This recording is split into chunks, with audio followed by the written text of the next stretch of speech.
Episode 61 Mrs Khanna Ram से। बेटा ये सब कैसे हुआ? राम, वो मैं सिया के लिए पिज्जा बनाने आया था लेकिन पिज्जा ब्लास्ट हो गया। उसकी बात पहले सब लोगों ने उसे घूरा, फिर सब एक साथ ही हंस पड़े। राम ने सबको एक नज़र देखा तो सब चुप हो गए। आखिर राम की एक नज़र ही काफ़ी है सबको डराने के लिए। सिया को भी राम के लिए बुरा लग रहा था। सिया मन में, लगता है आज मैंने कुछ ज़्यादा ही परेशान कर दिया राम को, कहीं ये मुझसे नाराज़ होकर कहीं चले गए तो। सिया ने अपने सारे ख्यालों को बाहर निकाल कर अपना सर झटका और खड़ी होकर राम के पास गई। सिया ने बहुत ही मासूम सी शक्ल बनाकर राम से कहा, राम मुझे नींद आ रही है। राम ने एक नज़र सिया को देखा और फिर उसे अपनी गोद में उठाकर रूम में लेकर चला गया। उसके जाने के बाद सबने चैन की सांस ली। मिस्टर खन्ना एक गहरी सांस लेकर कहते हैं, राम मेरा दामाद है फिर भी मुझे उससे डर लगता है। करण कहता है, अरे पापा जी आपको क्या पता, उसकी एक नज़र ही काफ़ी है हम लोगों के शरीर से जान निकालने के लिए। वो तो सिया के सामने कुछ भी नहीं कहता है, बस नॉर्मल रहता है, वरना वो बहुत ही ज़्यादा खतरनाक है। उसके बाद सब सोने चले जाते हैं। राम सिया को बेड पर लेटा देता है और जाने लगता है तो सिया राम का हाथ पकड़कर कहती है, आई एम सॉरी, आज मैंने आपको कुछ ज़्यादा ही परेशान कर दिया ना। राम झुककर सिया के माथे पर किस करके कहता है, बिल्कुल नहीं जान, चलो अब सो जाओ। सिया आप भी अपना मेरे पास सोने।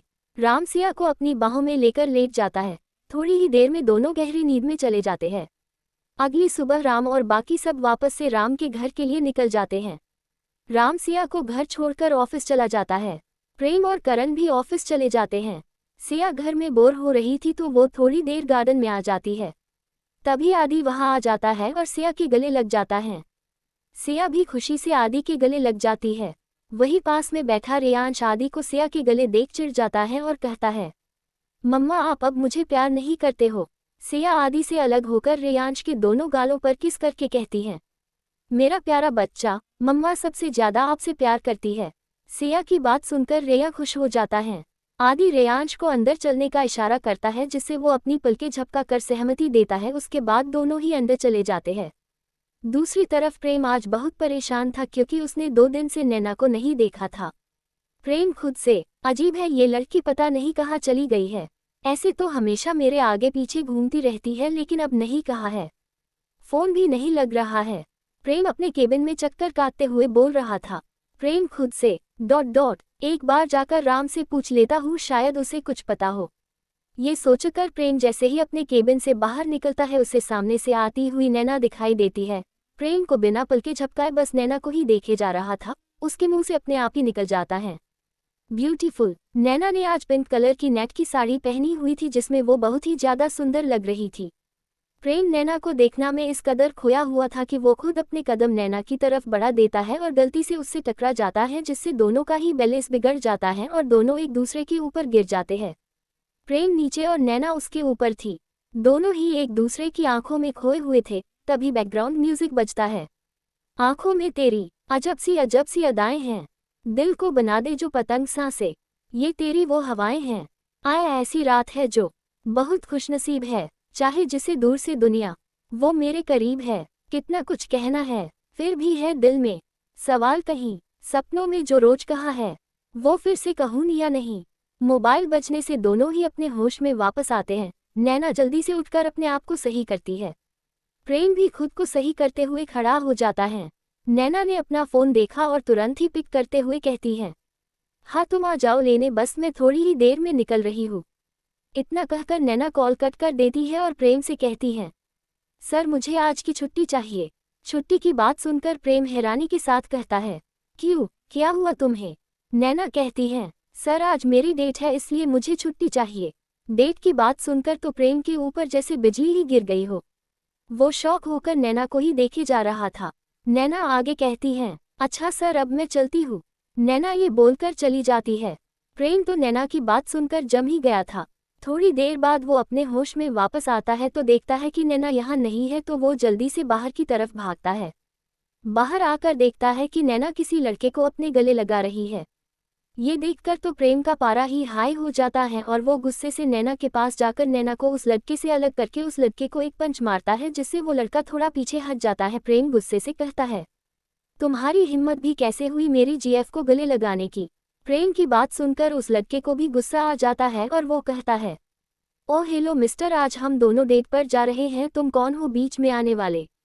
वो मेरी होने वाली वाइफ है, समझे? उस लड़के की बात सुनकर प्रेम की आंखें डार्क हो जाती है और वो नैना को अपने करीब खींचकर उसके होठों पर अपने होंठ रखकर किस करने लगता है। वो लड़का और नैना दोनों ही प्रेम की इस हरकत से हैरान थे। दोनों में से किसी को प्रेम से ऐसा करने की उम्मीद नहीं थी। थोड़ी देर बाद प्रेम नैना से अलग होकर एटीट्यूड में उस लड़के से कहता है, क्या अब तुम इससे शादी करना चाहते हो? प्रेम की बात सुनकर वो लड़का गुस्से से नैना को घूरकर वहां से चला जाता है। नैना अब प्रेम को अपनी तरफ करके कहती है, ये क्या हरकत थी? हाँ, तुमने मेरा रिश्ता तोड़ दिया, अब मुझसे शादी कौन करेगा? नैना की बात सुनकर प्रेम को गुस्सा आ जाता है और वो नैना का हाथ पकड़कर खींचते हुए अपने केबिन में ले जाता है। केबिन में पहुंचकर प्रेम नैना का हाथ छोड़कर कुछ कहने ही वाला था कि तभी उसका फोन बजने लगता है। प्रेम फोन पिक करके कहता है, हाँ बस आ रहा हूँ। प्रेम नैना से, चुपचाप यही बैठी रहना, अगर यहाँ से हिली भी न तो मुझसे बुरा कोई नहीं होगा। ये कहकर प्रेम वहां से चला जाता है। प्रेम के जाने के बाद नैना के फेस पर एक जीत वाली मुस्कान आ जाती है और वो उछलते हुए तुरंत ही किसी को कॉल करती है। नैना, सिया भाभी आपका प्लान काम कर गया, प्रेम ने मुझे जाने से रोक लिया। सिया, गुड, अब आगे जैसा मैंने बोला है तुम्हें वैसा ही करना है। मैं भी देखती हूँ कि कब तक देवर जी अपने दिल की बात नहीं कहते हैं। उसके बाद सिया कॉल कट कर देती है। नैना भी मुस्कुराते हुए चेयर पर बैठकर प्रेम का वेट करने लगती है। एपिसोड 62, राम का केबिन में। प्रेम जैसे ही अंदर आता है, राम उसे घूरकर देखता है और फिर कहता है, ये कुछ साइट्स की फाइल है, जाओ वहां जाकर देख लो काम सही से हो रहा है कि नहीं। वैसे भी आजकल तुम्हारा ध्यान काम पर नहीं लग रहा है। राम की बात सुनकर प्रेम अपना सर झुका लेता है और बाहर निकल जाता है। प्रेम जाते हुए सोच रहा था, मुझे साइट्स देखने में पूरा दिन लग सकता है और अगर मैं नैना को छोड़कर गया तो कहीं वो फिर से डेट पर न चली जाए। नहीं नहीं, मैं ऐसा नहीं होने दूंगा। एक काम करता हूँ, उसे भी अपने साथ ले चलता हूँ। हाँ ये सही रहेगा, कहकर प्रेम अपने केबिन में चला जाता है। प्रेम केबिन में जाकर देखता है कि नैना चुपचाप डेस्क पर सर रखकर बैठी हुई थी। प्रेम दरवाजे पर ही खड़े होकर उसे प्यार से देखने लगता है। जब नैना को खुद पर किसी की नज़रें महसूस हुई तो उसने अपना सर ऊपर करके देखा तो उसकी नज़रें प्रेम की नज़रों से जा मिली, जिससे नैना की नज़रें शर्म की वजह से झुक गई।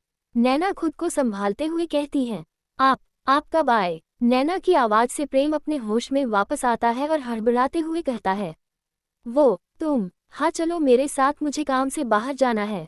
प्रेम की बात सुनकर नैना तुरंत ही बोल पड़ती है, लेकिन मैंने तो आज लीव ली है तो मैं कैसे आपके साथ जा सकती हूँ? मैं घर चली जाती हूँ। इतना कहकर जैसे ही वो जाने को हुई तो प्रेम ने उसकी कलाई पकड़कर अपनी तरफ खींचा, जिससे नैना प्रेम के सीने से जा लगी। प्रेम ने गुस्से से कहा, तुम्हारी लीव कैंसल हो गई है, अब तुम मेरे साथ चल रही हो और पूरा दिन मेरे ही साथ रहोगी। इतना कहकर प्रेम नैना को खींचते हुए ले जाने लगा। उसके बाद दोनों ही वहां से निकल जाते हैं। प्रेम और नैना साइट पर पहुंच चुके थे। प्रेम नैना से, यही चुपचाप खड़ी रहना, मैं बस अभी थोड़ी देर में आता हूँ। नैना ने कुछ नहीं कहा, बस वही इधर उधर घूमने लगती है। नैना इधर उधर देखते हुए खुद से, पता नहीं कहाँ लेकर आ गए हैं, इस सुनसान से इलाके में कुछ दिख भी नहीं रहा है। इससे अच्छा तो मैं घर पर ही ठीक थी, कम से कम कुछ न कुछ खाती तो रहती।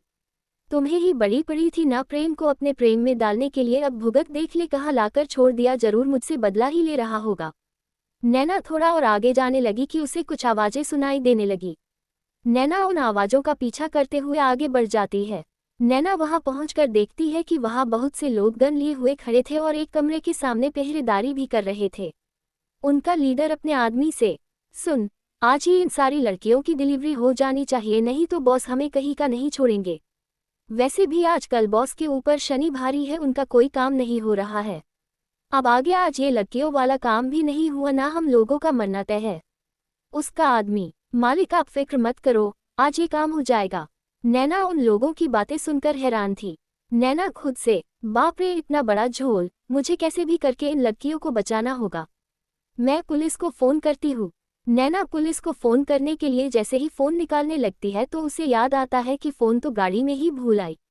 नैना खुद से ही, शीट, एक फ़ोन भी नहीं संभाल सकती हूँ, अब कुछ और ही सोचना पड़ेगा। नैना अभी सोच ही रही थी कि तभी कोई उसके कंधे पर हाथ रख देता है।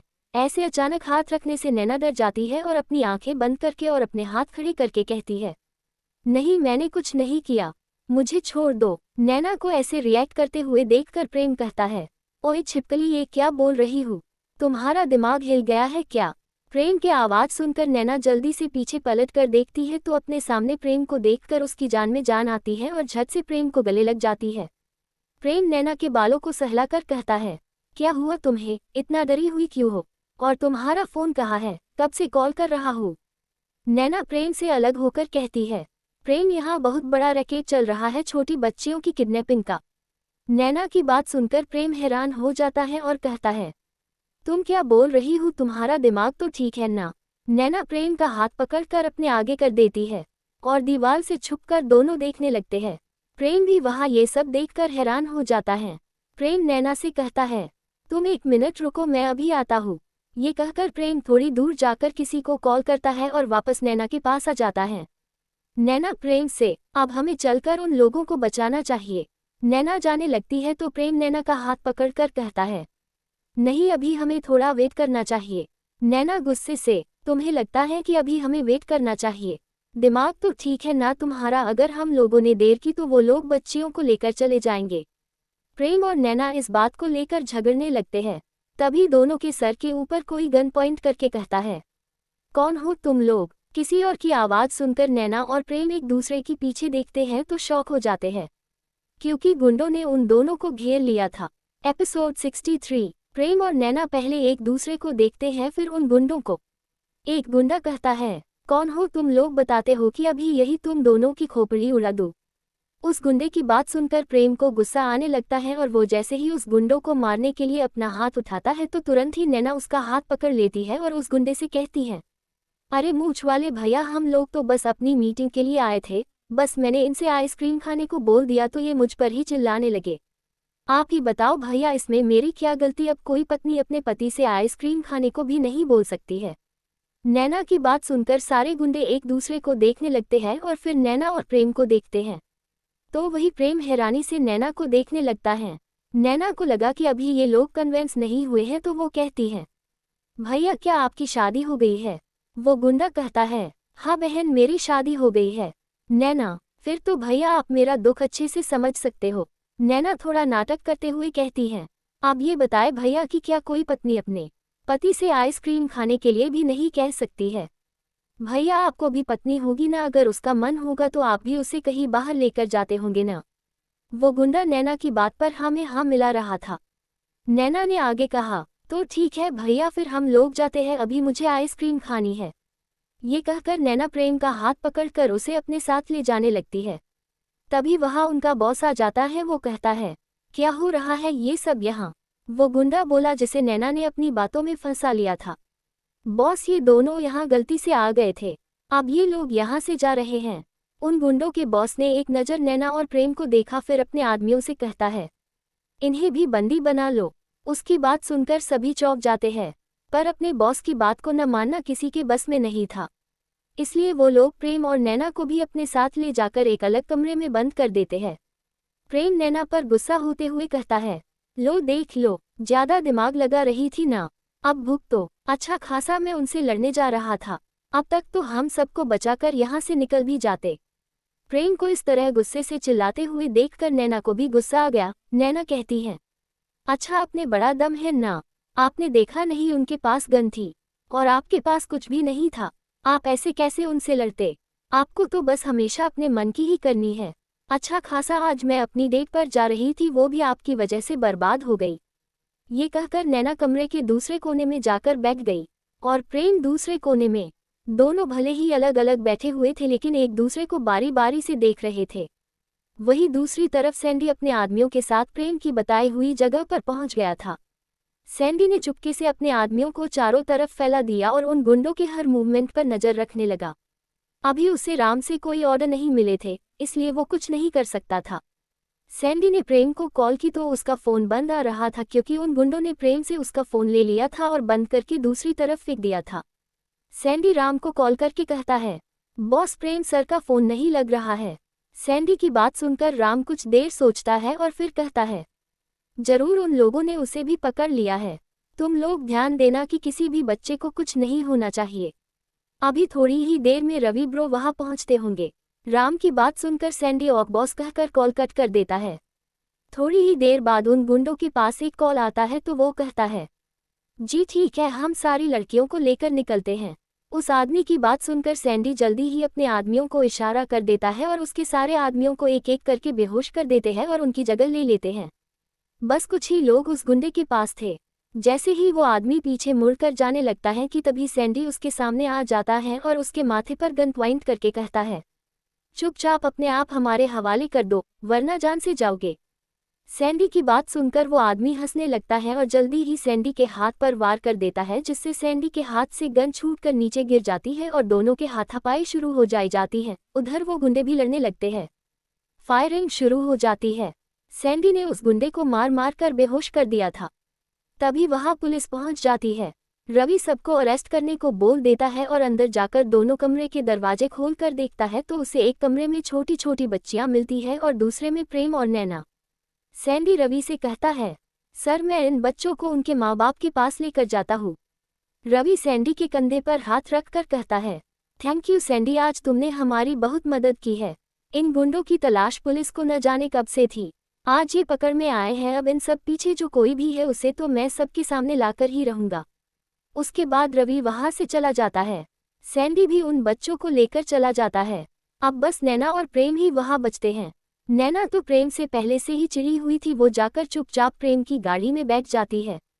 प्रेम भी ज्यादा कुछ नहीं कहता है और वो भी कार में आकर बैठ जाता है और कार ऑफिस की तरफ बढ़ा देता है। वहीं दूसरी तरफ राम के घर में रेयांश आदि से खुश होकर कहता है, आदि मुझे ना आपकी ये डिवाइस बहुत ही ज्यादा पसंद आई है, क्या आप मेरे और मॉम के लिए बना दोगे ताकि मैं मॉम कभी भी ढूंढ सकूं। आदि कहता है, अरे प्रिंस ये भी कोई कहने की बात है, मैं न तुम्हारे जरूर बनाऊंगा और फिर राम चाचू को देकर इसे लॉन्च करवाऊंगा। उसके बाद दोनों नीचे आकर लंच करते हैं। प्रेम और नैना ऑफिस पहुंचते हैं। नैना सीधे अपने केबिन में चली जाती है।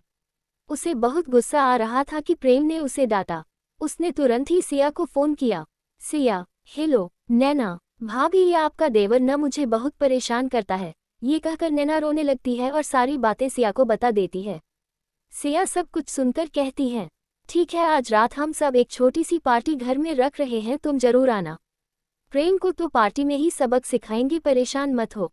सिया की बात सुनकर नैना खुश हो जाती है और कॉल कट कर देती है। एपिसोड 64। इधर जैसे ही विक्रांत को पता चला कि उसका एक बार काम फिर राम की वजह से नहीं हो पाया तो वो गुस्से में अपने केबिन का सामान इधर उधर फेंकने लगता है और चिल्लाकर कहता है, राम अब मैं तुम्हें नहीं छोड़ूंगा, आखिर अब तुमने मुझे मजबूर कर दिया है कि मैं तुम्हें बर्बाद कर दूं। इतना कहकर वो अपने घर की ओर निकल जाता है। विक्रांत जैसे ही घर पहुंचता है तो देखता है कि उसकी बहन हॉल में ही चक्कर काट रही थी। विक्रांत अपनी बहन के पास जाकर कहता है, क्या हुआ, तुम इतनी परेशान क्यों हो। विक्रांत की बहन जिया कहती है, वो भाई मुझे आपसे एक बहुत ही जरूरी बात करनी है। विक्रांत आराम से कहता है, हाँ बोलो। जिया डरते हुए कहती है, भाई मैं किसी से प्यार करती हूँ और वो भी मुझे बहुत प्यार करता है। जिया की बात सुनकर विक्रांत को गुस्सा आने लगता है, लेकिन अपनी बहन की नज़रों में अच्छा बने रहने के लिए वो गुस्से का घूंट पीकर रह जाता है। जिया तुरंत ही अपने घुटने के बल बैठकर विक्रांत का हाथ पकड़कर कहती है, भाई बस एक बार उससे मिल लो, वो बहुत ही अच्छा है, हम दोनों एक दूसरे से बहुत प्यार करते हैं। विक्रांत बिल्कुल शांत लहजे में कहता है, वो कौन है। जिया कहती है, भाई वो राम रघुवंशी का भाई रोहन रघुवंशी है। जिया ने ये कहकर तुरंत ही अपनी आंखें बंद कर ली। उसे लगा कि उसका भाई अब उसे डांटेगा, लेकिन विक्रांत ने कुछ भी नहीं कहा। जिया ने अपनी आंखें खोलकर देखी तो विक्रांत बिल्कुल शांत होकर बैठा था।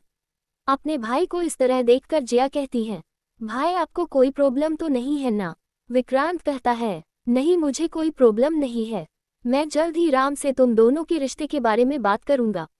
अपने भाई की बात सुनकर जिया खुश हो जाती है और अपने भाई के गले लग जाती है। विक्रांत उससे कहता है, अब जाओ तुम आराम करो।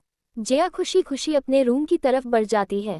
जिया के जाने के बाद विक्रांत आराम से अपना सर सोफे पर टिकाकर बैठ जाता है और खुद से ही कहता है, वाह रे तेरी लीला भगवान, खुद ही रास्ता भेज दिया। अब मैं उस राम को कैसे अपने घुटने मेरे सामने टेकने पर मजबूर करता हूँ, वो भी उसके ही भाई का सहारा लेकर। राम रघुवंशी, तुम्हारा अब बुरा समय शुरू हो गया है और शुरुआत तुम्हारे भाई से ही होगी। इतना कहकर विक्रांत एक खतरनाक हंसी हंसने लगता है। इधर दूसरी तरफ राम के घर पर आज बहुत ही भीड़ थी, क्योंकि आज सुमन और विकास के रिश्ते की बात होनी थी, इसलिए सिया ने सबको बुलाया हुआ था। राम की भी फैमिली आई हुई थी। रोहन को राम से कुछ जरूरी बात करनी थी, इसलिए वो बस राम का ही वेट कर रहा था कि तभी उसे बाहर से राम आता हुआ दिखाई दिया। रोहन जल्दी से राम के पास जाकर कहता है, भाई मुझे आपसे बहुत जरूरी बात करनी है।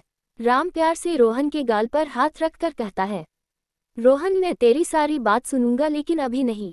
अगर तेरी भाभी ने अभी मुझे ऐसे देख लिया तो वो नाराज हो जाएगी, और मैं अभी कोई रिस्क नहीं ले सकता हूँ, इसलिए मैं तुझसे बाद में बात करूंगा। ये कहकर राम जल्दी से ऊपर अपने रूम की तरफ चला जाता है और थोड़ी देर बाद रेडी होकर नीचे आता है। सिया ने छोटा सा प्रोग्राम भी रखा हुआ था। सब लोग हॉल में गद्दे बिछाकर चारों तरफ बैठ जाते हैं और हॉल का बीच का हिस्सा खाली रहता है। राम सिया को धीरे से अपने पास बैठा लेता है। रेयांश भी सिया के पास जाकर बैठ जाता है। मिस्टर एंड मिसेज खन्ना कहते हैं, सिया हम सबको यहाँ क्यों बुलाया है तुमने? तो सिया कहती है, मासी बहुत टाइम हो गया था हम लोगों एक दूसरे के साथ टाइम बिताए हुए, और सुमन और विकास की शादी की डेट भी फिक्स करनी थी, इसलिए मैंने सबको एक साथ ही बुला लिया। सिया की बात सुनकर सब खुश हो जाते हैं। इधर रोहन बहुत परेशान था कि उसकी बात राम से नहीं हो पा रही थी, तो कोई और भी था जो इस समय बहुत परेशान था, और वो प्रेम था। प्रेम को नैना दोपहर से ही नहीं दिखी थी और उसका कॉल भी नहीं उठा रही थी। अब प्रेम को नैना की फिक्र हो रही थी, लेकिन मन मारकर दोनों ही हॉल में बैठ गए। आखिर उनकी प्यारी भाभी सिया का जो ऑर्डर था। सिया सुमन को कुछ इशारा करती है तो सुमन विकास को इशारा करती है और विकास करण को इशारा करता है। करण पूजा से कुछ कहता है तो पूजा वहां से उठकर चली जाती है। थोड़ी देर बाद सारी लाइट ऑफ हो जाती है। सिया सबसे कहती है, ये एक छोटा सा प्रोग्राम मेरी तरफ से, कोई अपनी बात किसी से कहना चाहता है तो सब लोग ध्यान से सुने। उसके बाद एक स्पॉटलाइट हॉल के बीच में पड़ती है, जिसमें एक लड़की घूंघट में बैठी हुई थी कि तभी म्यूजिक बजता है। सा गरे गसा सा गरे गसा गरे पगरे रे म प नि ध सा ग म ध प नी रे ग प म रे म ग सा ग रे नि सा। ओ राम जी बड़ा दुख दी ना, तेरे लखन ने बड़ा दुख दी ना। इसके बाद सारी लाइट ऑन हो जाती है और नैना अपना घूंघट हटा देती है। सब लोग उसे देखकर हैरान हो जाते हैं। सबसे ज्यादा शौक तो प्रेम को लगा था। वो तो अपनी पलकें झपकाना भी भूल गया था, बस एक तक नैना को ही देखे जा रहा था। सिया ने प्रेम की ऐसी हालत देखी तो मुस्कुराने लगती है। अब सब लोग राम और नैना को ही बस देखे जा रहे थे। नैना आगे गाते हुए, तेरे लखन ने बड़ा दुख दी ना, सुध बुध बिजराए मेरी नींदें चुराई, मेरा मुश्किल कर दिया जीना, बड़ा दुख दी ना, तेरे लखन ने बड़ा दुख दी ना। ओ राम जी बड़ा दुख दी ना। नैना के इस तरह कहने से राम घूरकर प्रेम को देखता है तो प्रेम सकपका जाता है और मासूम चेहरा बनाकर राम को देखता है, जैसे बोल रहा हो मैंने कुछ नहीं किया। नैना आगे गाते हुए, वो दीपक है मैं ज्योति हूँ, वो दीपक है मैं ज्योति हूँ, वो हंसता है मैं रोती हूँ, मेरे प्यार की कदर उसे होगी मगर मुझे जहर पड़ेगा पीना, बड़ा दुख दीना बड़ा दुख दीना, तेरे लखन ने बड़ा दुख दीना। नैना ये कहते हुए डांस भी कर रही थी। उसका डांस करना और साथ ही अपनी फीलिंग भी सबके सामने बताना, एक तरह से वो प्रेम को प्रपोज ही कर रही थी। प्रेम की नज़रें शर्म से झुक जाती हैं, क्योंकि उसे उम्मीद ही नहीं थी कि नैना उसे इस तरह एक्सप्रेस करेगी। एपिसोड 65, मेरी अंखियां मेरे सपने, मेरी अंखियां मेरे सपने, ले गया सब कुछ साथ वो अपने, ये जाने निगोड़ी जाने काहे को छोड़ी, छलिए ने सब कुछ छीना, बड़ा दुख दीना बड़ा दुख दीना, तेरे लखन ने बड़ा दुख दीना। सा गरे सा ग म प म ग ग सा। इसके बाद नैना प्रेम को गुस्से से घूरने लगती है तो प्रेम सबके बीच में से उठकर नैना के सामने जाकर खड़ा हो जाता है, जिससे सब समझ जाते हैं कि नैना प्रेम के बारे में ही बात कर रही थी। नैना प्रेम के चारों तरफ घूमते हुए कहती है, सुनकर मेरी राम दुहाई, सुनकर मेरी राम दुहाई, देखो वो आया हर जाए, निर्मोही ये कैसा जो मैं जानती ऐसा, तो मैं प्यार कभी ना, बड़ा दुख दी ना, तेरे लखन ने बड़ा दुख दी ना, बड़ा दुख दी ना। नैना प्रेम के चारों तरफ घूमने लगती है तो प्रेम तुरंत ही नैना का एक हाथ पकड़कर अपनी तरफ खींच लेता है, तभी म्यूजिक चेंज हो जाता है। नैना और प्रेम एक दूसरे की आंखों में खोए हुए थे, तभी गाने की आवाज आती है। प्रेम नैना की कमर को कसकर पकड़ लेता है और दोनों डांस करने लगते हैं। मिले हो तुम हमको बड़े नसीबों से, चुराया है मैंने किस्मत की लकीरों से, दो तेरी मोहब्बत से सांसें मिली हैं, सदा रहना दिल में करीब हो के। दोनों के इस रोमांटिक डांस को देखकर सब तालियां बजाने लगते हैं, जिससे दोनों ही अपने होश में वापस आ जाते हैं। दोनों एक दूसरे से अलग होते हैं और जाने लगते हैं कि तभी उनको राम की आवाज़ सुनाई देती है। राम कहता है, जहाँ हो वहीं खड़े रहो। राम की गुस्से से भरी आवाज़ को सुनकर प्रेम और नैना तो डर से अंदर तक कांप जाते हैं और चुपचाप अपना सर झुकाकर खड़े हो जाते हैं। बाकी सब लोग भी शांत हो जाते हैं क्योंकि किसी के भी हिम्मत नहीं थी कि वो राम के आगे कुछ बोल सके। राम दोनों को देखकर कहता है, क्या तुम दोनों एक दूसरे को पसंद करते हो? राम की बात सुनकर दोनों अच्छे बच्चे की तरह अपना सर हाँ में हिला देते हैं। राम फिर अपनी रौबदार आवाज में पूछता है, क्या तुम दोनों एक दूसरे से प्यार करते हो? दोनों फिर राम की बात सुनकर चुपचाप अपना सर हाँ में हिला देते हैं। राम फिर से अपने उसी अंदाज में पूछता है, क्या तुम दोनों एक दूसरे से शादी करना चाहते हो? दोनों फिर बिना सोचे समझे हाँ में अपना सर हिला देते हैं। थोड़ी देर बाद दोनों को समझ आता है कि दोनों ने अभी क्या किया। जैसे ही दोनों अपना सर उठाकर राम की तरफ देखते हैं तो राम हंसने लगता है। उसके साथ साथ सभी घरवाले हंसने लगते हैं। नैना शर्मा कर सिया के गले लग जाती है। सिया उसे प्यार से अपने गले लगा लेती है। सिया प्रेम से, देवर जी अब मेरी देवरानी को बिल्कुल भी परेशान नहीं करेंगे, वरना हमसे बुरा कोई नहीं होगा। सिया की बात सुनकर प्रेम अपना सर झुका लेता है और राम के पास जाकर कहता है, तुझे कोई प्रॉब्लम तो नहीं है ना? राम खड़ा होकर प्रेम को गले लगा लेता है और कहता है, भला एक बाप को इससे ज्यादा किस बात की खुशी होगी कि उसके बेटे को एक बहुत अच्छा जीवन साथी मिला है जो उसके है सुख दुख में उसका साथ देगा। राम की बात सुनकर प्रेम राम के गले लग जाता है और उसकी आंखों से आंसू बहने लगते हैं। राम प्रेम से, अब तू बच्चा नहीं है जो ऐसे रो रहा है, अब तुझे तेरे बच्चों को संभालना है। राम की बात सुनकर प्रेम मुस्कुराने लगता है। राम प्रेम को लेकर सिया के पास बैठ जाता है और नैना से कहता है, नैना मुझे अपने पेरेंट्स के बारे में बताओ जिससे मैं तुम दोनों की शादी की बात कर सकूं। राम की बात सुनकर नैना कहती है, मेरे डैड नहीं है, बस मॉम है, वो एक गवर्नमेंट टीचर है। नैना की बात सुनकर राम कहता है, ठीक है तो कल अपनी मॉम को लेकर यही आ जाना, हम लोग तुम दोनों के रिश्ते के बारे में बात कर लेंगे। अब सब लोग खुश हो जाते हैं। सिया कहती है, बड़ी और मासी सुमन और विकास की शादी की डेट 15 दिन बाद की है और एक 3 महीने बाद की है। आप लोग बता दीजिए कि किस डेट पर शादी करना चाहते हैं। कोई कुछ बोलता उससे पहले ही सुमन कहती है, हमारी शादी 15 दिन बाद ही होगी। उसके इतना जल्दी बोलने से सब उसे घूर कर देखने लगते हैं तो सुमन झेप जाती है और हकलाते हुए कहती है, मेरा मतलब है कि इतनी लेट करने की क्या जरूरत है, बाकी जैसे आप लोगों की मर्जी। सुमन इतना कहकर चुप हो जाती है और बाकी सब हंसने लगते हैं। विकास सुमन के सर पर प्यार से एक चपत लगाकर कहता है, सिली गर्ल। विकास की बात सुनकर सुमन शर्मा जाती है, उसकी हिम्मत ही नहीं होती किसी की तरफ देखने की। सिया सबसे, तो फिर ये तय रहा कि सुमन और विकास की शादी 15 दिन बाद ही होगी। सिया की बात से सब सहमत हो जाते हैं। उसके बाद सब अपने अपने रूम में जाकर सोने चले जाते हैं। राम का रूम। राम बालकनी में खड़ा होकर एक टक चांद को देख रहा था, तभी सिया पीछे से राम को गले लगा लेती है। राम सिया को महसूस करने लगता है और कहता है, सिया थैंक यू। राम का थैंक यू सुनकर सिया राम के आगे आ जाती है और गुस्से से उसे देखने लगती है। सिया राम का कलर पकड़कर कहती है, आपकी हिम्मत भी कैसे हुई मुझे थैंक यू बोलने की? ये सब मैंने अपने प्यारे देवर जी के लिए किया है, इसलिए अपना ये थैंक यू अपने पास ही रखिए। सिया राम का कॉलर छोड़कर जाने लगती है तो राम उसे खींचकर अपनी बाहों में भर लेता है और कहता है, सिया मैंने कभी नहीं सोचा था कि मेरी लाइफ में इतनी खुशियां होंगी। जब से तुम मेरी लाइफ में आए हो सब कुछ अच्छा हो गया। मुझे नहीं पता था कि तुम मुझसे इतना प्यार करोगी। मैं बहुत ही खुशकिस्मत हूँ जो तुम मुझे मिली। तुमने हमारे परिवार को एक करके रखा हुआ है, सबके बारे में सोचती हो। आज मैं प्रेम के लिए बहुत खुश हूँ और ये सब तुम्हारी वजह से हो पाया है। राम आगे कुछ कहता उससे पहले सिया राम के होठों को किस करने लगती है, जिससे राम के शब्द उसे गले में ही रह जाते हैं। राम भी सिया को किस करने लगता है। थोड़ी देर बाद दोनों एक दूसरे से अलग होते हैं। राम सिया को अपनी गोद में उठाकर रूम में लाता है, बेड पर लेटा देता है, साथ ही खुद भी उसके साथ लेटकर उसे अपनी बाहों में भर लेता है। सिया राम से, Ram I love you. Ram Siya के माथे पर किस करके कहता है, I love you too throwing kisses. उसके बाद दोनों नींद के आगोश में चले जाते हैं। एपिसोड 66। सब लोग सो गए थे लेकिन रोहन की आंखों में नींद नहीं थी। तभी उसका फोन बजा। रोहन ने देखा कि जिया का कॉल आ रहा था। रोहन ने कॉल पिक की। जिया, रोहन आज मैं बहुत खुश हूँ। भाई हमारी शादी के लिए मान गए हैं और वो तुम्हारी फैमिली से भी बात करेंगे। जिया की बात सुनकर रोहन कुछ नहीं कहता है। रोहन का कोई जवाब न पाकर जिया कहती है, क्या हुआ है रोहन, तुम खुश नहीं लग रहे हो। रोहन कहता है, जिया मैंने अभी भाई से बात नहीं की है, पता नहीं वो कैसे रिएक्ट करेंगे। रोहन की बात सुनकर जिया चुप हो जाती है। रोहन आगे कहता है, तुम टेंशन मत लो, मैं भाई से बात करूंगा, हमारी शादी जरूर होगी। रोहन की बात सुनकर जिया आई लव यू रोहन बोलकर कॉल कट कर देती है।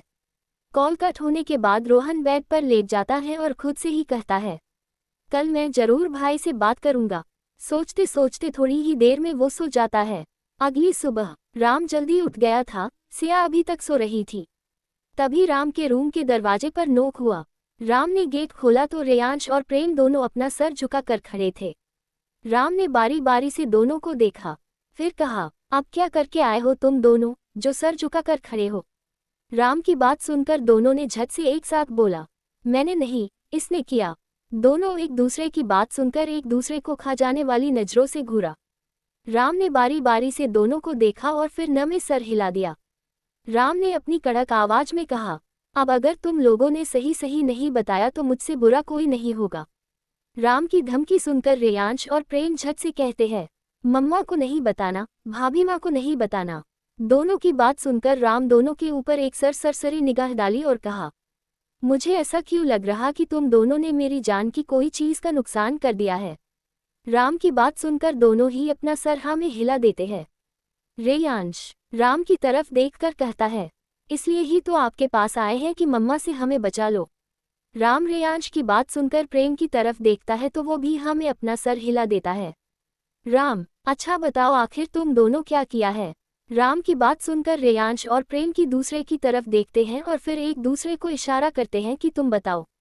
राम दोनों को इशारे करते हुए देखकर इरिटेट हो जाता है और कहता है, क्या लगा रखा है तुम दोनों ने, अब अगर सही सही नहीं बताया तो मैं सिया को जाकर सब बता दूंगा। राम की बात सुनकर दोनों एक साथ चिल्लाते हैं, नहीं। प्रेम और रेयांश कहना शुरू करते हैं। फ्लैशबैक, प्रेम अपने रूम में बेड पर पेट के बल सो रहा था और नींद में ही मुस्कुरा रहा था। तभी रेयांश चुपके से प्रेम के रूम में आता है और प्रेम के ऊपर चढ़कर बैठ जाता है, लेकिन प्रेम को इससे कोई फर्क नहीं पड़ता है, वो तो अभी भी नींद में मुस्कुरा रहा होता है। रेयांश को प्रेम का चेहरा देख एक शरारत सूझी। वो जल्दी से प्रेम के ऊपर से उतरकर अपने रूम में भाग जाता है और थोड़ी देर बाद वापस आकर प्रेम के ऊपर चढ़कर उसके पूरे चेहरे पर ड्राइंग कर देता है और फिर बाहर भाग जाता है। थोड़ी देर बाद करण प्रेम को जगाने आता है तो प्रेम का चेहरा देखकर हंसने लगता है। उसके हंसने की आवाज से प्रेम की नींद खुल जाती है और वो नींद में ही कहता है, क्या कर रहा है, सोने देना, कितना अच्छा सपना देख रहा था। करण प्रेम को जगाते हुए कहता है, जितनी शिद्दत से तू सपना देख रहा था ना, उतनी ही शिद्दत से तू एक बार अपना चेहरा जरूर देख ले, तू भी हंसने लगेगा। करण की बात सुनकर प्रेम नींद भरी आंखों को खोलकर बेड से उठ ड्रेसिंग टेबल के पास जाकर शीशे में जब अपना चेहरा देखता है तो उसकी चीख निकल जाती है। प्रेम की चीख सुनकर बाहर हॉल में अपने टैब पर गेम खेल रहे रेयांश के हाथ से टैब छूट जाता है। रेयांश जल्दी से भागने के बारे में सोचता है और जैसे ही मुड़कर भागने वाला होता है कि उसे अपने सामने प्रेम अपने दोनों हाथ बंधे हुए खड़ा होता है और उसके साथ करण भी था। प्रेम रेयांश को घूर कर कहता है, ये क्या किया है अपने प्रिंस। रेयांश फुल एटीट्यूड में कहता है, मैंने कुछ भी नहीं किया है। रेयांश का ऐसा जवाब सुनकर प्रेम और करण हैरान हो जाते हैं। प्रेम कहता है, मुझे पक्का यकीन है कि ये आपने ही किया है, अब बताएंगे कि क्यों किया है। रेयांश अपना सर न हिलाकर कहता है, ... भलाई का तो जमाना ही नहीं है, मैं तो आपकी मदद ही कर रहा था। आपकी शादी होने वाली है इसलिए आपका मेकअप करके आपको हैंडसम बना रहा था और मैंने आपकी पिक नैना चाची को भी भेज दी है। उन्हें आप इस लुक में बहुत पसंद आए हो, मेरी मानो तो आप अब से उसी लुक में रहो, सबको बहुत पसंद आओगे। रेयांश की बात सुनकर प्रेम को तो सदमा लग गया था कि नैना ने उसे इस रूप में देख लिया। वही करण का हंस हंस का हाल बेहाल हो रहा था। करण को खुद पर हंसता हुआ देखकर प्रेम को गुस्सा आने लगता है तो वो रेयांश से कहता है, प्रिंस आज मैं आपको नहीं छोड़ूंगा।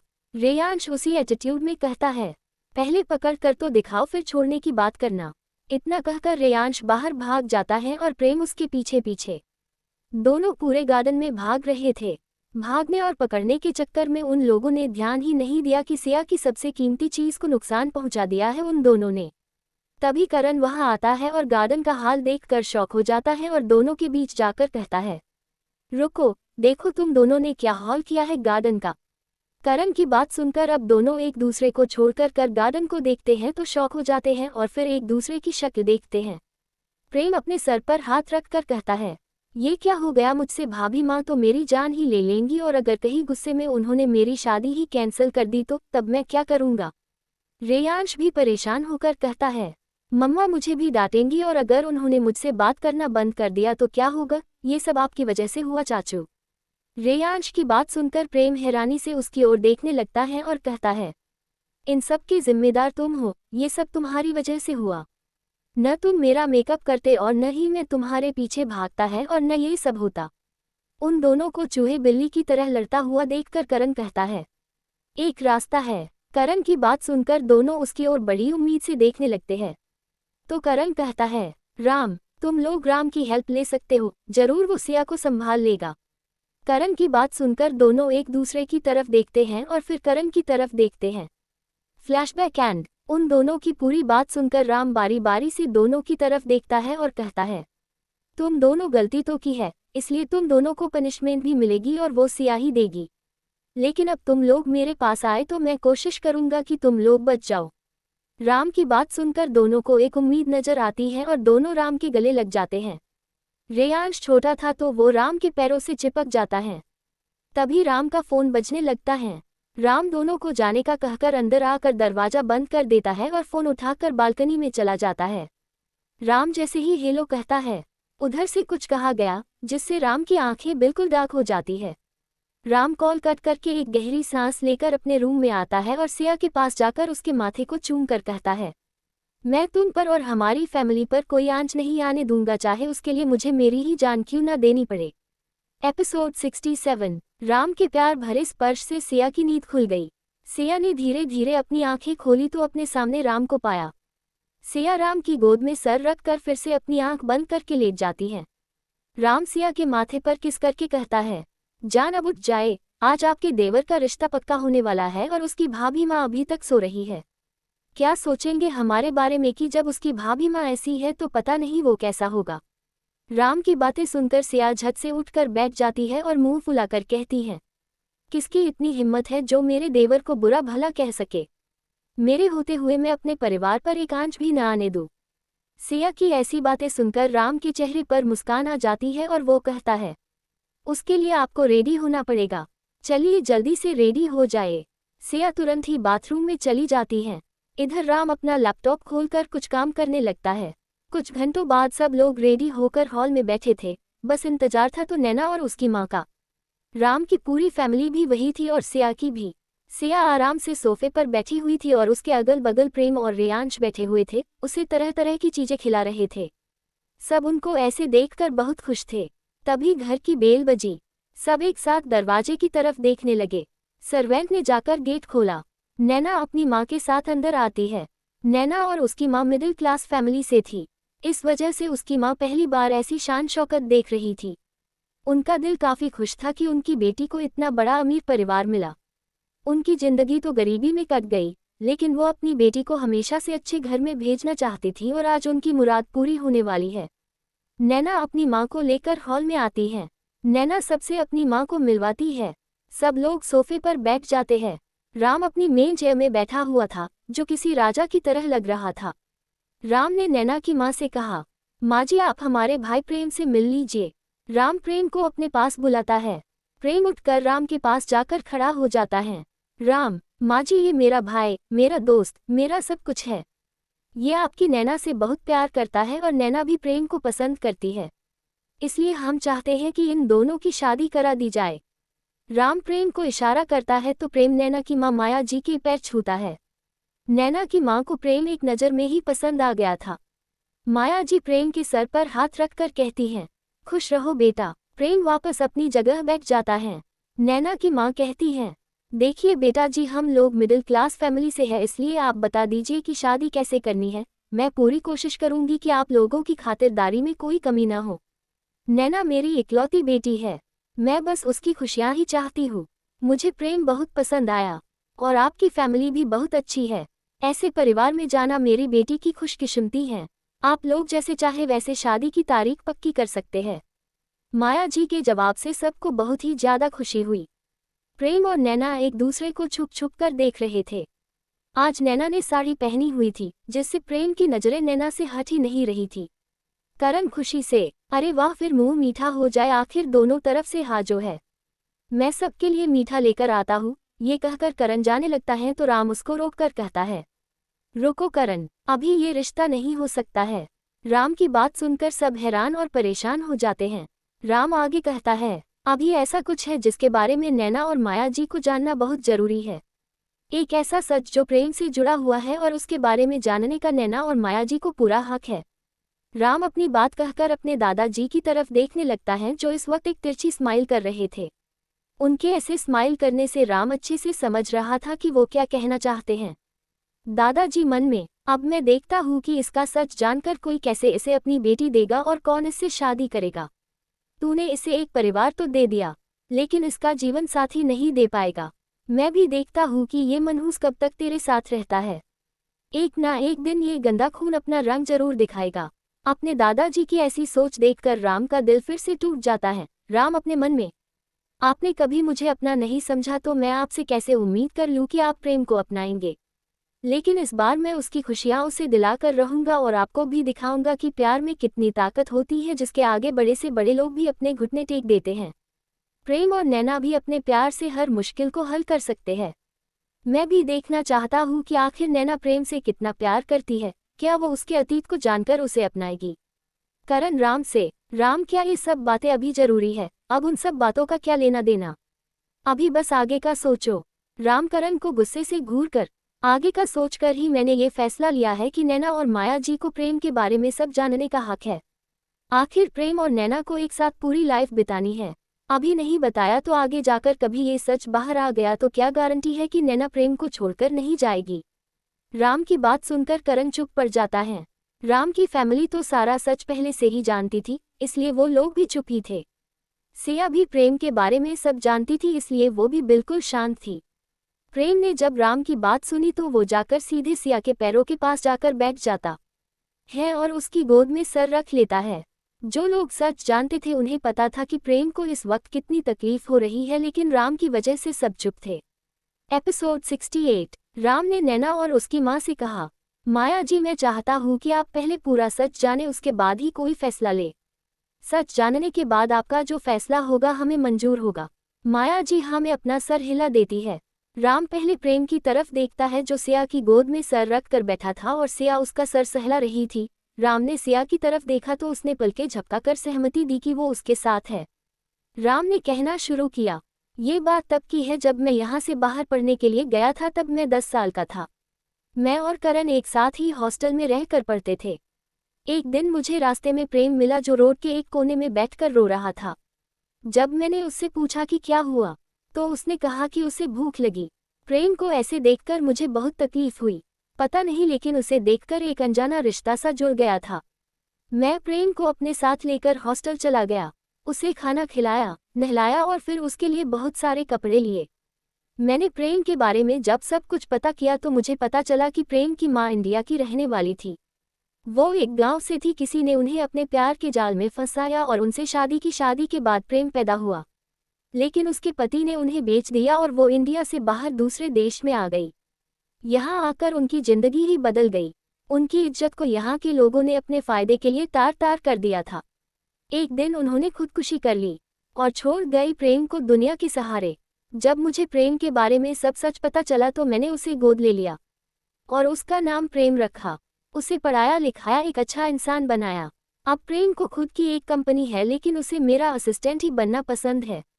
अब आप लोगों का को फैसला होगा, मुझे मंजूर होगा। राम की सारी बातें सुनकर सब लोग हैरान थे। इतना तो राम की फैमिली को भी नहीं पता था।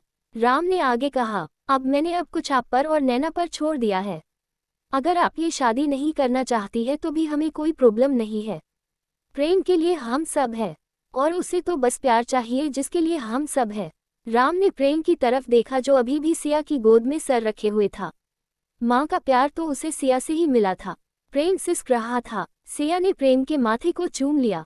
ये स्पर्श एक माँ था जो ये बता रहा था वो हमेशा उसके साथ रहेगी, चाहे कैसी भी परिस्थिति हो।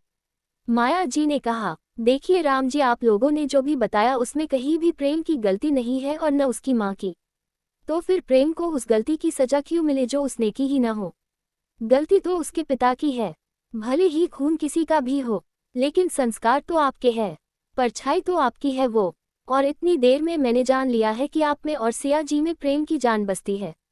मुझे इस रिश्ते से कोई भी परेशानी नहीं है। मैं तो बहुत खुश हूँ कि मेरी बेटी को प्रेम जैसा जीवन साथी मिला है। मेरी तरफ हाँ है। अपनी माँ की बात सुनकर नैना की तो खुशी का ठिकाना ही नहीं था। माया जी की बात सुनकर सभी खुशी से झूम उठे।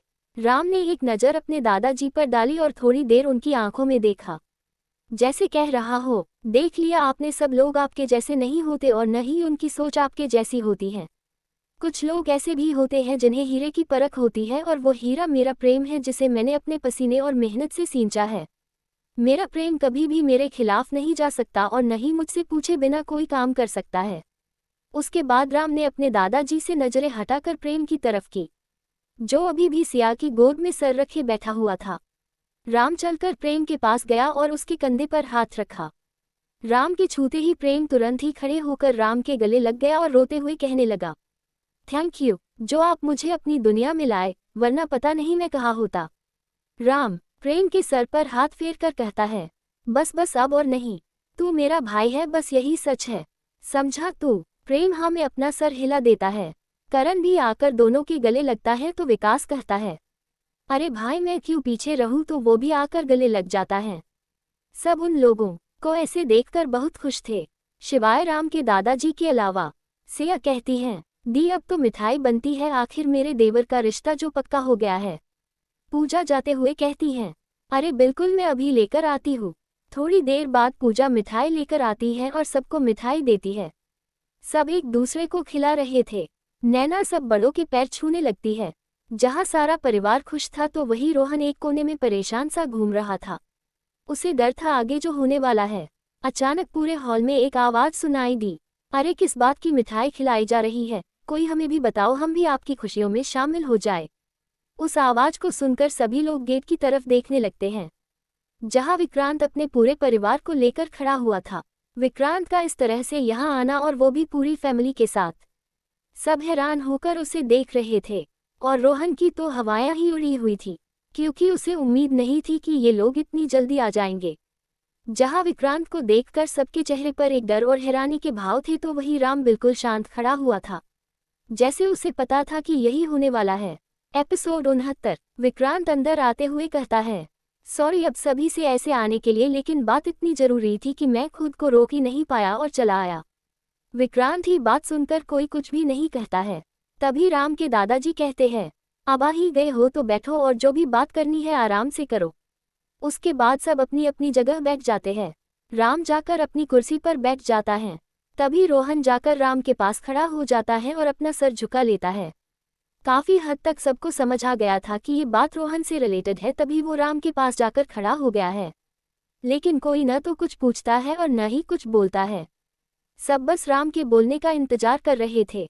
तभी वहाँ रियांश आता है और अजीत को वहाँ देखकर उसका चेहरा गुस्से से लाल हो जाता है, लेकिन सिया को देखकर वो बिल्कुल शांत हो जाता है और जाकर सिया के पास बैठ जाता है।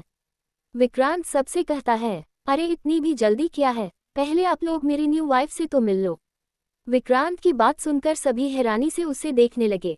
विक्रांत कहता है, आ जाओ अंदर। विक्रांत के आवाज देते ही एक लड़की हाई हील्स पहने चली आ रही थी। उसने क्रॉप टॉप और जीन्स पहनी हुई थी। उसे देखते ही सबके चेहरे ही हवाएं उड़ी हुई थी। सिया भी हैरान नजरों से उसे देख रही थी और उसके मुंह से बस एक शब्द निकला, कामिनी। कामिनी वहां आए और विक्रांत की एक बांह पकड़कर खड़ी हो गई और मुस्कुराने लगी। जहां सब हैरानी से दोनों को देख रहे थे, वहीं राम बिल्कुल शांत होकर बैठा था। विक्रांत ने सबको कामिनी से मिलवाते हुए कहा, इनसे मिलिए, ये है मेरी वाइफ कामिनी, विक्रांत सिंह, और मेरे बच्चों की माँ। जया भी ये देखकर बहुत हैरान थी। उसे इस बारे में कुछ पता ही नहीं था। वो तो कामिनी को बिल्कुल भी पसंद नहीं करती थी। राम सब कुछ देखकर कहता है, अगर जान पहचान हो गई हो तो जिस काम के लिए आए हो वो बात कर ली जाए। राम को इतना शांत देखकर कोई कुछ भी नहीं कहता है और वापस से सब अपनी जगह बैठ जाते हैं। यहाँ रेयांश और अजीत के बीच साइलेंट वार चल रही थी जो आंखों से हो रही थी। विक्रांत एक पैर के ऊपर दूसरा पैर रखकर कहता है, तो मेरे यहाँ आने की वजह आपका प्यारा भाई है मिस्टर राम। मेरी बहन जिया और ये एक दूसरे से बहुत प्यार करते हैं और दोनों शादी करना चाहते हैं। मुझे लगता है कि हमें इनकी शादी करा देनी चाहिए। विक्रांत की बात कोई कुछ कहता उससे पहले रोहन की मम्मी रोहन को डांटते हुए कहते हैं, ये क्या है रोहन, तुझे और कोई लड़की नहीं मिली, यही मिली थी तुझे प्यार करने के लिए। जब इसका भाई ऐसा है तो इसकी बहन कैसी होगी। हमारे परिवार में आकर ये हम लोगों को एक दूसरे से अलग कर देगी। तू कैसे फंस गया इसके जाल में।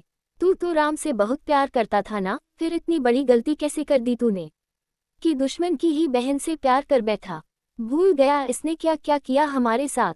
रोगन के पापा उसकी मां को शांत करवाते हुए कहते हैं, शांत हो जाओ, हमें सब कुछ राम पर छोड़ देना चाहिए, वो सब संभाल लेगा। उनकी बात सुनकर रोहन की मां कुछ शांत होती है।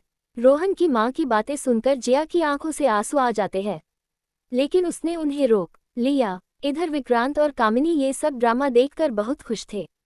तभी रोहन राम के सामने आकर घुटने के बल बैठकर कहता है, भाई मैं आपसे सब कुछ बताने ही वाला था, लेकिन मुझे मौका ही नहीं मिल रहा था आपको बताने। मैं आपको शर्मिंदा नहीं करना चाहता था। मैं ये भी जानता हूँ कि आपको जिया की फैमिली पसंद नहीं है भाई, लेकिन जिया ऐसी नहीं है, वो मुझसे बहुत प्यार करती है और मैं उससे बहुत प्यार करता हूँ। लेकिन जब तक आप हाँ नहीं कहोगे मैं कुछ भी नहीं करूँगा। अगर आप ये शादी नहीं चाहते हैं तो मैं भी जिया को छोड़ दूंगा। आप जो कहोगे मैं वो करूँगा। रोहन की बात सुनकर जिया हैरानी से रोहन की तरफ देखने लगती है और उसकी आंखों से आंसू बहने लगते हैं जो उसने इतनी देर से रोक रखे थे। विक्रांत अपनी बहन से, देखा मैंने क्या कहा था कि ये अपने भाई की बात मानकर तुझे छोड़ देगा, और हुआ भी वही। क्या यही इसका प्यार था? क्या ये तुम्हारे लिए अपने परिवार को नहीं छोड़ सकता है? विक्रांत ने देखा कि अब उसकी बहन पर उसकी बातों का असर हो चुका है तो वो बहुत ही ज्यादा खुश हो गया, लेकिन अपने चेहरे पर उसने ऐसा जाहिर नहीं होने दिया। इधर रोहन राम के आगे सर झुकाकर रो रहा था। राम आगे बढ़कर रोहन के दोनों कंधों को पकड़कर उसे खड़ा करता है और उसे अपने गले से लगा लेता है। राम उसके सर पर हाथ फेरकर कहता है, बस चुप हो जा, कितना रोएगा, मैं तुझसे बिल्कुल भी नाराज नहीं हूँ। रोहन कसकर राम को पकड़ लेता है। राम आगे कहता है, मुझे तेरे और जिया के रिश्ते से कोई प्रॉब्लम नहीं है, बल्कि मैं तो बहुत खुश हूँ। राम की बात सुनकर जहाँ सब हैरान थे वहीं सिया मुस्कुरा रही थी। जिया भी हैरानी से राम को देख रही थी। उसने तो अपने भाई की बात पर भरोसा ही कर लिया था, लेकिन राम ने उसके भाई की सारी बात को ही झुठला दिया था। विक्रांत और कामिनी का चेहरा देखने लायक था, जैसे किसी ने उन दोनों के चेहरे पर एक जोर का तमाचा मारा हो। कहा वो दोनों आज राम की अयोध्या में आग लगाने आए थे, लेकिन ये आग तो उनके ही घर में पहुंच गई। राम रोहन को खुद से अलग करके कहता है, तुझे क्या लगा मुझे कुछ पता नहीं है तेरे बारे में? अपने भाई बहनों को मैं उनसे ज्यादा जानता हूँ। तेरे और जिया के बारे में मुझे बहुत पहले से ही पता था, बस मैं तेरे बताने का ही वेट कर रहा था। अगर तू मुझे पहले ही बता देता तो मैं खुद विक्रांत के घर जाकर तेरे लिए जिया का हाथ मांगता। रोहन खुशी से, सच्ची भाई, आपको कोई प्रॉब्लम नहीं है? राम रोहन के गाल पर हाथ रखकर कहता है, बिल्कुल नहीं, बल्कि मैं तो बहुत खुश हूँ कि तूने जिया को चुना। उससे अच्छी लड़की तेरे लिए कोई हो ही नहीं सकती है। राम की बात सुनकर रोहन और जिया दोनों ही बहुत खुश थे। राम जिया को अपने पास बुलाता है। जिया राम के पास आती है। राम प्यार से जिया के सर पर हाथ रखकर कहता है, मेरे भाई का ख्याल रखना, आज से ये पूरी तरह से तुम्हारा हुआ। मैं तुम दोनों के लिए बहुत खुश हूँ। राम की बात सुनकर जिया राम के पैर छूने लगती है तो राम उसे रोककर कहता है, अरे ये सब मत करो, तुम भी मेरी बहन जैसी हो। राम की बात सुनकर जिया की आंखों में आंसू आ जाते हैं और वो रोते हुए राम के गले लग जाती है और कहती है, मैंने आपको गलत समझा, मुझे माफ कर दीजिए। राम प्यार से उसका सर सहलाते हुए कहता है, बस अभी एक को समझाया है तो दूसरा रोने लगा। तुम दोनों ने आज रोने के लिए पानी का टैंक लिया था कि जो बारी बारी से रो रहे हो। राम की बात सुनकर जिया और रोहन हंसने लगते हैं। जिया हंसते हुए राम से अलग होती हैं। राम के चाचा चाची कहते हैं, लेकिन राम तुम्हें एक बार और सोच लेना चाहिए। राम उन्हें रोकते हुए, नहीं चाचा जी, मेरे लिए रोहन की खुशी से बढ़कर कुछ भी नहीं है। उसके बाद वो चलकर सिया के पास आता है और उसका हाथ पकड़कर खड़ा करने लगता है। सिया भी राम का हाथ पकड़कर खड़ी होती है। राम सिया को कमर से पकड़कर अपने रूम की तरफ जाने लगता है तो पीछे मुड़कर कहता है, मिस्टर विक्रांत, मैं जानता हूँ कि आपको भी इस रिश्ते से कोई प्रॉब्लम नहीं होगी। कल दोपहर घर आ जाएगा। रोहन और जिया की शादी की डेट फिक्स करनी है। अब इस घर में तीनों शादियां एक ही दिन होंगी। इतना कहकर राम सिया को लेकर अपने रूम की तरफ बढ़ जाता है। रेयांश को प्रेम लेकर चला जाता है। नैना और उसकी माँ भी सबसे मिलकर अपने घर के लिए निकल जाती है। विक्रांत अपनी बहन की वजह से कुछ भी नहीं कह पाता है, इसलिए वो भी गुस्से से अजीत को लेकर चला जाता है। कामिनी एक बार गुस्से से पूरे घर को देखती है और फिर वो भी चली जाती है। धीरे धीरे सब चले जाते हैं, शिवाय रोहन और जिया के। एपिसोड 70। राम सिया को लेकर रूम में आता है और उसे अच्छे से बेड पर लेटा देता है। राम अपने कपड़े चेंज करके बाहर आता है, तभी उसके डोर पर नॉक होता है। राम जैसे ही दरवाजा खोलता है, सब एक एक करके उसके रूम में घुस जाते हैं। सबसे लास्ट में रेयांश आता है और वो मुंह फुलाकर गेट पर ही खड़ा हो जाता है। राम प्यार से रेयांश को अपनी गोद में उठाकर कहता है, क्या बात है, आज हमारे प्रिंस हमसे नाराज लग रहे हैं। रेयांश वैसे ही मुंह फुलाए रहता है। राम गेट बंद करके अंदर आता है और सिया के पास जाकर बैठ जाता है। राम रेयांश को अपनी गोद में लिए उसके सर को चूम कर कहता है, मैं जानता हूँ कि मेरा बच्चा मुझसे नाराज है कि मैं उसे टाइम नहीं दे पा रहा हूँ, लेकिन मैं इस बात से बहुत खुश हूँ कि मेरा बेटा मेरी गैरहाजिरी में अपनी मम्मा का बहुत अच्छे से ध्यान रखता है। Dad loves you very much. Ram की बात सुनकर रेयांश राम के कंधे पर अपना सर रख लेता है और राम धीरे धीरे उसे थपकी देने लगता है। थोड़ी ही देर में रेयांश सो जाता है। राम रेयांश को वैसे ही गोद में लिए बैठा रहता है और सबसे कहता है, क्यों सब यहाँ आए हो? करण, यार अब ज्यादा बन मत, तुझे अच्छे से पता है कि हम सब यहाँ क्यों आए हैं, फिर भी तू पूछ रहा है। प्रेम, हाँ हमें भी सब जानना है, आखिर क्यों तूने विक्रांत को हाँ बोल दिया और ये कामिनी का क्या चक्कर है, वो विक्रांत के साथ क्या कर रही है? ऐसे ही सब एक एक करके राम से सवाल करने लगते हैं। राम सबको ऐसे सवाल पूछता देखकर कहता है, बस बहुत हुआ, अब चुप हो जाओ। राम की आवाज से सब शांत हो गया। राम ने एक गहरी सांस ली और बोलना शुरू करता है, पहली बात तो मुझे रोहन और जया के बारे में सब पता था। दूसरी बात, जया अच्छी लड़की है, वो विक्रांत जैसी बिल्कुल भी नहीं है, इसलिए मुझे उन दोनों के रिश्ते से कोई प्रॉब्लम नहीं है। और रही बात विक्रांत और कामिनी की, तो वो लोग आज हमारे परिवार को तोड़ने आए थे। उन्हें लगा था कि रोहन को हमसे अलग कर देंगे, लेकिन मैं ऐसा कैसे होने दे सकता हूँ। हम लोगों का साथ ही हमारी ताकत है, इसलिए मैंने उन्हें हाँ कर दी। कामिनी कुछ दिन पहले ही जेल से बाहर आई है और उसने सबसे पहले विक्रांत को अपना निशाना बनाया हमारे खिलाफ। मैं इसलिए चुप हूँ क्योंकि उसने अभी तक कुछ किया नहीं है, लेकिन जिस दिन उसने किया उसके बाद वो करने लायक नहीं होगी। लास्ट लाइन बोलते वक्त राम की आंखों में बेहद गुस्सा था, जिसे सबने महसूस किया। सिया राम के हाथ पर अपना हाथ रखकर अपनी पलकें झपकाकर उसे शांत रहने के लिए कहती है, जिससे राम शांत हो जाता है। राम, तुम सबको अपने अपने जवाब मिल गए न, तो चलो जाओ अब यहाँ से, मेरी बीवी को अब आराम करना है। राम की बात सुनकर सब एक एक करके बाहर चले गए। अब रह गए बस राम और सिया। राम ने रेयांश को सिया के पास अच्छे से लेटाकर कंबल से कवर कर दिया और खुद सिया के दूसरी साइड आकर उसे अपनी बाहों में भर लेता है। सिया भी राम की बाहों में खुद को छोड़ देती है। बस दोनों को एक यही तो सुकून मिलता है। इस सुकून के पलों को दोनों ही शांति से महसूस कर रहे थे। राम सिया के माथे पर किस करके कहता है, तुमने कुछ पूछा नहीं, ना मेरे फैसले पर कोई सवाल उठाया। सिया वैसे ही कहती है, मुझे नहीं पूछना कुछ, क्योंकि मुझे आप पर पूरा भरोसा है कि आप कुछ गलत नहीं कर सकते हो। सिया की बातों से राम के चेहरे पर मुस्कान आ जाती है और वो सिया को वैसे ही बाहों में लिए लेट जाता है। राम प्यार से सिया के पेट पर हाथ फेर कर कहता है, सिया तुम्हें नहीं लगता है कि चौथे महीने के हिसाब से तुम्हारा पेट कुछ ज्यादा ही बड़ा है? सिया राम को घूर कर, आपको कैसे पता कि इस महीने में कितना पेट बड़ा होता है? सिया की बात सुनकर राम अपने सर पर हाथ फेर कर कहता है, वो मैंने प्रेगनेंसी की कुछ बुक्स और पिक्स देखी और पढ़ी है, इसलिए। सिया राम के गाल पर किस करके कहती हैं, राम आप कितने क्यूट हो, मुझे ना आपके जैसे ही क्यूट सा बेबी चाहिए। राम मुंह बनाकर, नहीं मुझे क्यूट सी बेबी गर्ल चाहिए, वो भी बिल्कुल तुम्हारी तरह। सिया राम को गले लगा लेती है। राम भी सिया को अपनी बाहों में भर लेता है। दोनों थोड़ी देर में सो जाते हैं। इधर नीचे सबके जाने के बाद रोहन जिया के पास आकर कहता है, तुम खुश हो ना जिया? जिया रोहन के गले लग जाती है और कहती है, मैं बहुत खुश हूँ रोहन, राम भैया ने हम दोनों को हमारी लाइफ की सबसे बड़ी खुशी दी है। रोहन, हम कहता है, थोड़ी देर दोनों ऐसे ही एक दूसरे के गले लगे रहते हैं, फिर दोनों अलग होते हैं। रोहन, चलो मैं तुम्हें तुम्हारे घर छोड़ देता हूँ, तुम्हें कल वापस भी तो आना है। रोहन के ये कहने से जिया शर्मा जाती है। रोहन जिया के गाल पर किस करके कहता है, अब चलो। दोनों बाहर आ जाते हैं। रोहन जिया को उसके घर छोड़ने चला जाता है। इधर प्रेम नैना को कॉल करके कहता है, तुम घर पहुंच गई? नैना, हाँ प्रेम। नैना, आज मैं बहुत खुश हूँ, तुमने मुझे मेरी कमियों के साथ अपनाया है। Thank you. नैना थोड़ा गुस्से से, ये क्या कह रहे हैं आप? मैंने सिर्फ आपसे प्यार किया है और कुछ नहीं। दोबारा मुझे थैंक यू बोलने की कोशिश मत करना, समझे आप? प्रेम मुस्कुराकर कहता है, जो हुक्म मेरे आका। प्रेम के इस तरह कहते ही दोनों हंसने लगते हैं। नैना, प्रेम आई लव यू दिल। प्रेम, I love you too throwing kisses. Naina, अब सो जाए। प्रेम, हाँ तुम भी मेरी छिपकली। इतना कहकर प्रेम जल्दी से कॉल कट कर देता है और मुस्कुराने लगता है। इधर नैना छिपकली सुनकर चिढ़ जाती है, जैसे ही कुछ कहने वाली होती है कि फोन कट जाता है।